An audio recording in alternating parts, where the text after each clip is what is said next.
Hello.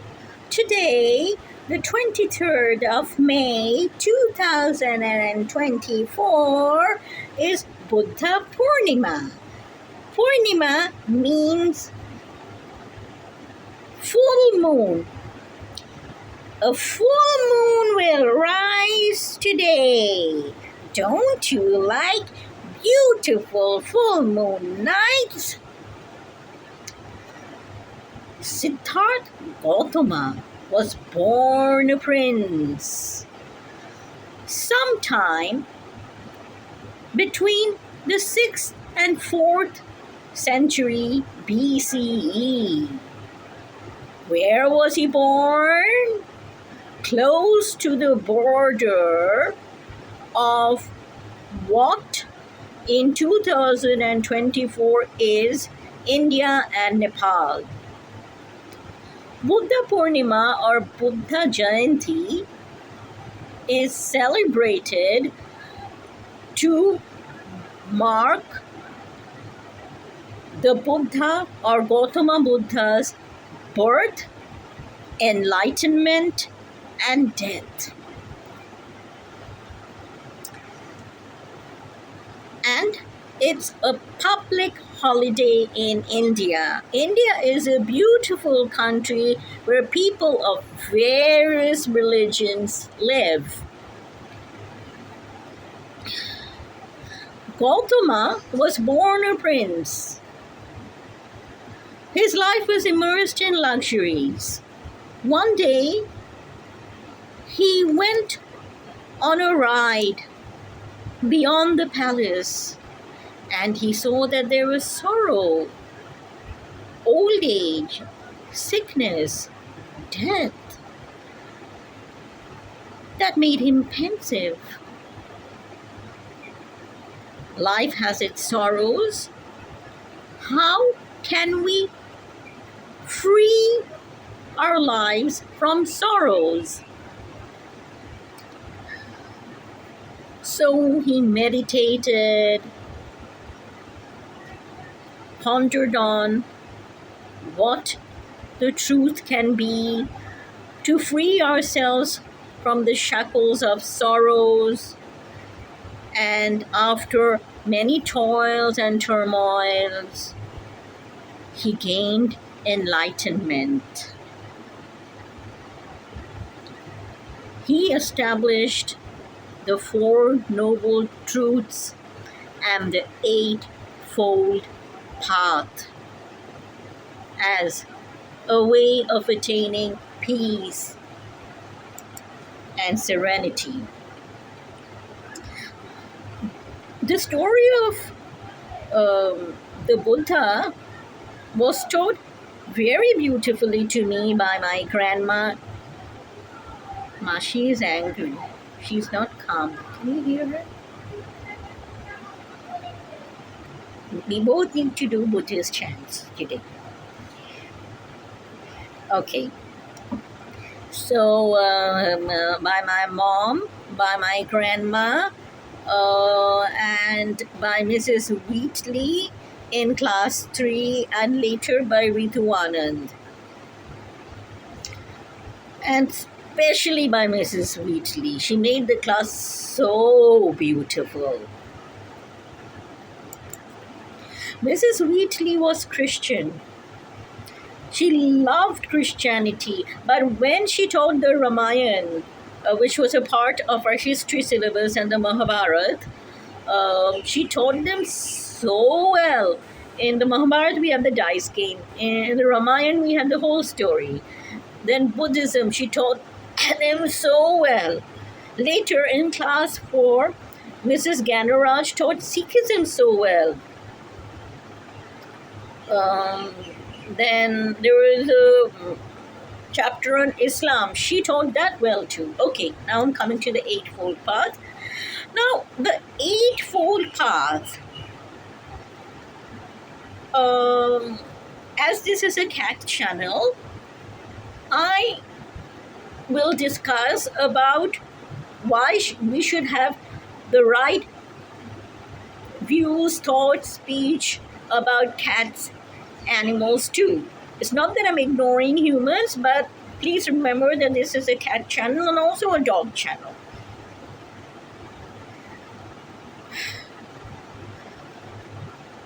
This is not too much of a general channel, so please pardon me. Now, when we're talking about right view, we are thinking, not thinking, we are supposed to have wisdom, foster wisdom, become wise by a thorough understanding of the Four Noble Truths. Right view. And if we understand that, we are not supposed to cause harm to any living being, and that includes cats. Why should we not take care of a cat when the cat is old, when we can, when the cat is sick? Okay, right thoughts. Thinking the right thoughts about others, including ourselves. Thinking the right thoughts, giving a cat food, water, treating a cat with kindness, right speech. Don't scream at cats, though sometimes I have to. Though I shouldn't, because they scream at me. But okay, but right speech. When I talk to the cats with kindness, hello, where are you? People laugh at me. They say that cats don't understand your language, but they understand a comforting, affectionate tone. That's why Cuddly follows me. They understand that. That's what people don't get. Right action or conduct. That means we need to protect the rights and feelings of others. We need to be concerned and care for the natural environment. So we need to have feelings for cats, dogs, and other animals. Right work. That means having an honest living, not harming the environment, person, or an animal. It speaks for itself. Being a vet, being an animal caretaker, it's the right work. So when people threaten me that I'm going to take action against you, I'm going to fine you because you're feeding cats, that's wrong, because I'm doing the right work, right effort. That is to have a positive attitude and change our bad habits. I have many bad habits. Okay, and the cats have bad habits too. My cats. Spoiled. Really spoiled. Okay, now, bad habits, animal cruelty, change it. And have a positive attitude towards cats and dogs. Right mindfulness. That's be aware of your feelings and pay attention to what's going on, not daydreaming. I always daydream. Should I practice something I don't preach? Maybe yes, because it's still good. I still daydream. Right concentration. Focusing on one thought at a time. I can't do that. I can't do that. To remain peaceful and calm. I can't do that. Okay. And I have seen that in monasteries, especially on the hillside monasteries, if I remember, when I was coming down from Darjeeling, our car wanted to rest. Our driver wanted to rest. The car needed rest too. We needed rest. And the driver knew a monastery and said that They're very welcoming to passersby, to travelers. So you can rest out here.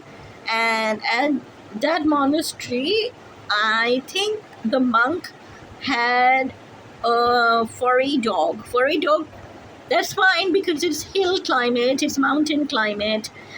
And I heard they have cats too. And you'll see pictures of monks with cats and dogs, especially in hilly monasteries, and they're very loving and kind towards them.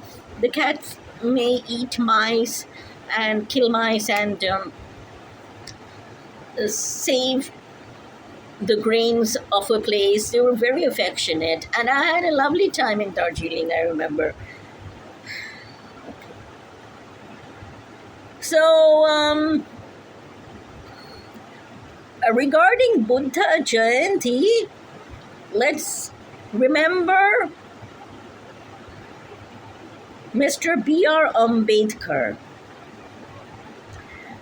When he was the Minister of Law and Justice, he made this an official public holiday.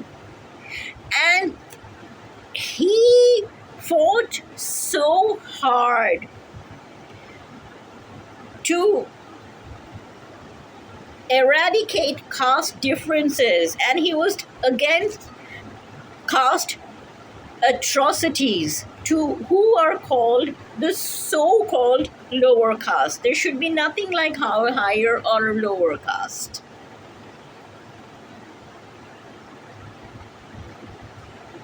Because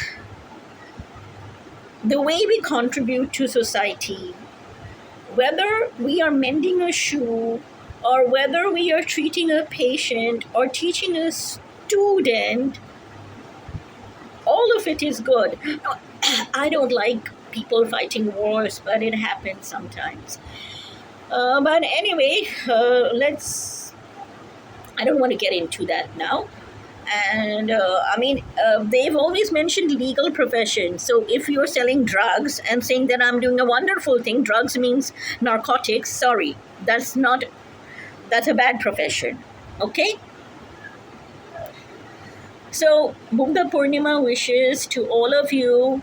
And today people are gathering at monasteries, viharas, offering prayers. There's a stupa, Buddhist stupa in Nalasopara. We visited it last year, and I wonder what's happening there today.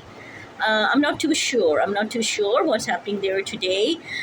In India, Taiwan, Japan, Hong Kong, China, Philippines, Vietnam, Bangladesh, Malaysia, Nepal, Indonesia, Singapore. People are celebrating Budddha Purnima, and in other places of the world, in the United States too. And so many other places. United States, it catches on because we are so there's many of them, the American dream, it's so steeped in materialism. So many people feel that this is a beautiful religion and spiritual movement. So let me say all around the world. Wow. Okay, I rambled on. You got bored, right? This is so close to my heart, Budddha Purnima. So close to my heart.